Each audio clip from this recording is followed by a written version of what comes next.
بسم اللہ الرحمن الرحیم۔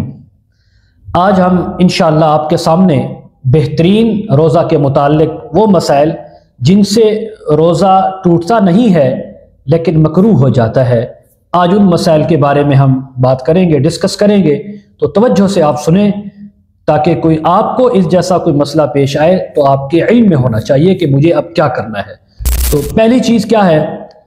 بلا ضرورت کسی چیز کو چبا لینا یا نمک وغیرہ چکھ کر تھوک دینا، میٹھا چکھ کر باہر نکال دینا، تھوک دینا، ٹوتھ پیسٹ کر لینا، ٹھیک ہے، یا کوئلے وغیرہ سے دانت صاف کرنا، دانتوں میں پلاہٹ تھی، خراب تھے تو کوئلہ اٹھا کر مارا اس کو چمک دینے کے لیے، تب بھی روزہ مکروہ ہو جاتا ہے اگرچہ ٹوٹتا نہیں ہے۔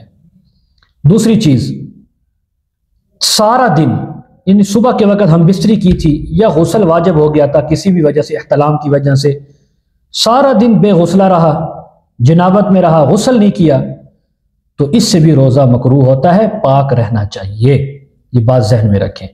تیسری چیز، فسد کرانا۔ اس کا کیا مطلب ہے فسد؟ یہ عربی کا لفظ ہے، یعنی کسی مریض کے لیے اپنا خون دینا، جو آج کل ڈاکٹروں میں رائج ہے، یہ بھی اسی میں داخل ہے۔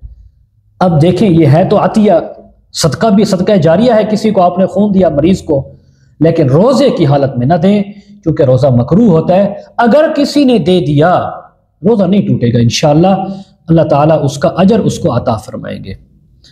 نمبر 4، یعنی کسی انسان کی غیبت کرنا۔ اللہ اکبر، کتنی عظیم بات کہ روزہ اس سے مکروہ ہوتا ہے، یعنی کسی ایسے دوسرے بھائی کی، بہن کی غیبت کرنا، اس سے بھی روزہ مکروہ ہو جاتا ہے۔ پانچویں چیز، روزے کی حالت میں لڑائی کرنا، کسی سے گالیاں دینا، خواہ وہ انسان ہو یا کوئی جانور ہو۔ اللہ معاف فرمائے، جیسے آج کل گدھا گاڑی چلانے والے، بیل گاڑی چلانے والے، اونٹ گاڑی چلانے والے، یا دیہاتوں میں، گاؤں میں رہنے والے لوگ ہیں، وہ جانوروں کو گالیاں بھی دیتے ہیں روزے کی حالت میں۔ اس سے اجتناب کرنا چاہیے، اس سے روزہ مکروہ ہو جاتا ہے۔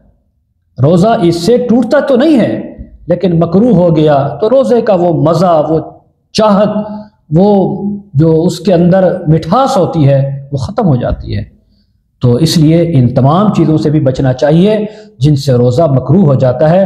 اللہ تعالی ہم سب کو عمل کی توفیق عطا فرمائے۔